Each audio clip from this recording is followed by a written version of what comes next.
তিনি 2 দেনার পাননি। এতে আবেদ রাগান্বিত হয়ে তার কুঠারটি নিলেন এবং বললেন, অবশ্যই আমি বৃক্ষটি কেটে ফেলব। তখন ইবলিশ বয়োবৃদ্ধ বেশে উপস্থিত হয়ে তাকে বলল, তুমি কোথায় যাচ্ছ? আবেদ বললেন, অচিরেই আমি বৃক্ষটি কেটে ফেলব।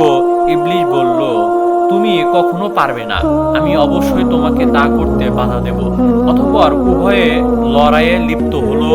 এতে ইবলিশ আবেদকে পরাজিত ও ধরাশায়ী করলেন। আবেদ বললেন, তুমি কিভাবে এবার আমাকে পরাজিত করলে? অথচ প্রথমবার আমি তো তোমাকে পরাজিত করেছিলাম।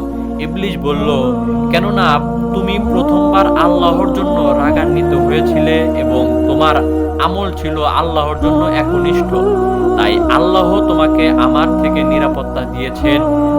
আর এবার তুমি 2 দেনার হারানোর কারণে নিজের জন্য রাগান্বিত হয়েছ, ফলে আমি তোমাকে পরাভূত করেছি এবং তোমার উপর